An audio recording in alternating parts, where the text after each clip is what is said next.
Hey, what's up guys? I'm Steve Wells and today I am excited because we're out here at Percy Warner Park gonna hit the trails in my brand new Balance Hierros.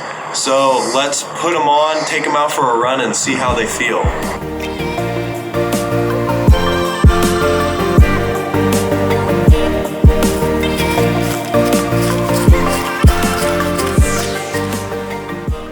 Okay, I'm back. It's actually not the same day because I started feeling a little bit sick and then ended up getting the flu, and then there was a tornado and now this whole coronavirus thing. So it's been a little bit chaotic lately, but finally getting around to finishing up this video. It's actually kind of a good thing that I had a little bit more time with the shoe, because one thing I really wanted to test out was how the shoe did in the mud, because that was my biggest concern with it.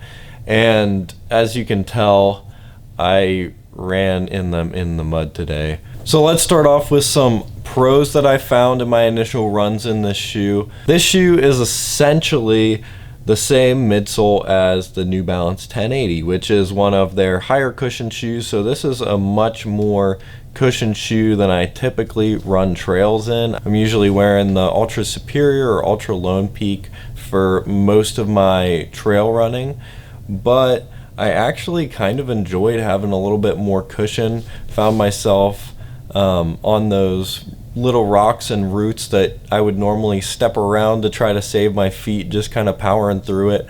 With this Vibram outsole, didn't have any problems on slippery surfaces. I have a little waterfall that I normally cross on the loop that I normally do, and sometimes it gets pretty slippery over there, especially when there's more water on it, and I didn't have any problems when I was crossing that today. I think the upper of this shoe is really interesting, the way that it's kind of too muddy to tell, but this kind of wraps around this piece underneath, and once I got that settled in, it was a little bit better of a fit than it initially was once I got that kind of all cinched down.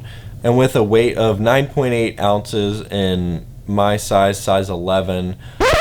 Okay, I'm sitting here editing this, and first of all, I wear a size 11.5, not an 11, and second, in my size it's 14 ounces, so I expected this shoe to feel a lot slower than it does. It actually surprised me, felt a little bit quicker than I had expected, especially if you're just like holding this in your hand. It just feels like a brick. It feels really heavy for some reason. And when I was running on some paved trails and on the road a little bit, it was really feeling heavy, but when you're on the trails with it, you don't notice that weight quite as much. So let's talk about some cons with this shoe. So while I say it doesn't feel as slow as I initially expected it to, it definitely doesn't feel like it wants to go fast. I found, especially like on downhills where I wanted to speed up a little bit, or going up hills when I was getting a little bit more tired, does start to feel a little bit more clunky on your foot, kind of clumsy when it comes to more technical stuff. I also did have a problem with the fit of the upper, especially initially. When I first put it on my foot, it felt like it had way too much volume. It felt way too wide for my foot. But once I got it cinched down a little bit, on this second run, it definitely did feel more comfortable than it did the first time I was wearing it out. So I'm hoping that that will kind of go away over time. But when I was going down steeper downhills, I did find myself sliding to the front of the shoe and hitting my toes sometimes, which could be a problem on a longer run. For my last con here, I thought it was going to be a con. I have in my notes from a couple days ago written down mud ? But after my run today, I actually don't have a problem running in the mud in this shoe. So it's a little bit less aggressive on the outsole than you'll see on a lot of other trail shoes, but I didn't have any problems even on steeper downhills that were really muddy, finding traction or anything like that. So I think that this shoe actually surprisingly passed the mud test, and I'm feeling pretty good about it. So what will I be wearing this shoe for moving forward? Will I be wearing it? I'll definitely be putting more miles on it. I felt pretty good in it in my first couple runs, and definitely want to try it out a little bit more. I would probably recommend using this shoe for easier trail runs, longer trail runs, possibly even like mixed surface runs if you're doing a little bit on concrete or asphalt and most of the run on the trail. This might be a good option for you just because it is a little bit less aggressive on the outsole here.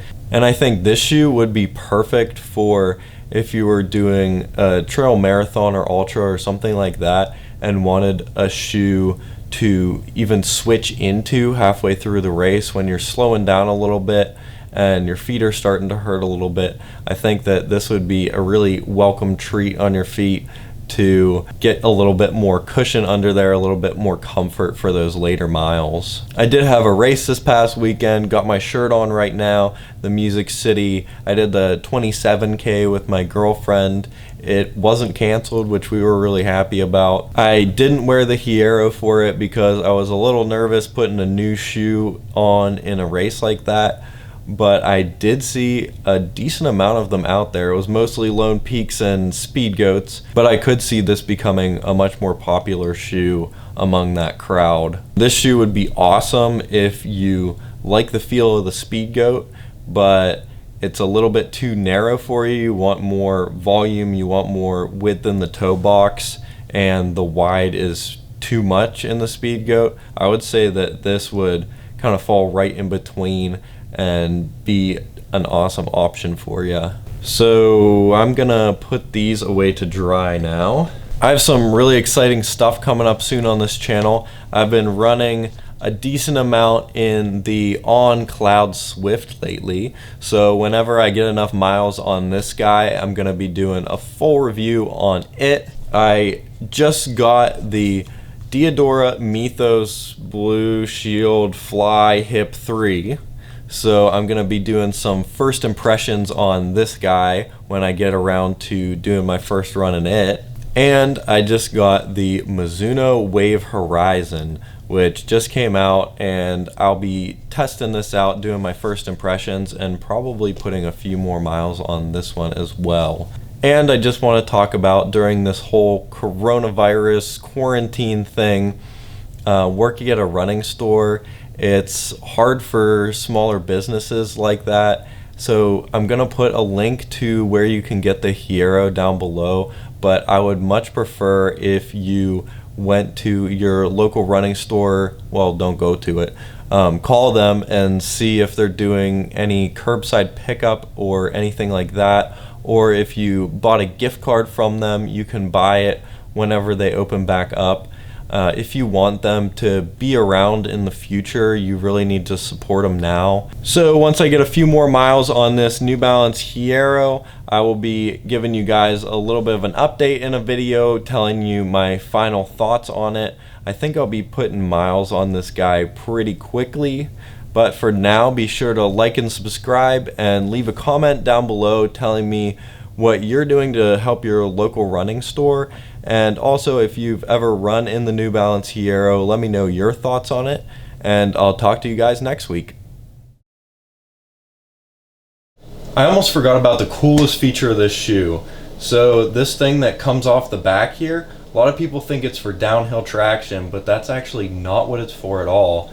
What it's actually for is if you're out, long day on the trail, and you have some food with you, you want to make a sandwich, but you forgot a knife. What you can do is you can take your bread that you want to make the sandwich with, you get the peanut butter on there, and then you can just spread it right on the bread like that, and you got yourself a sandwich on the go.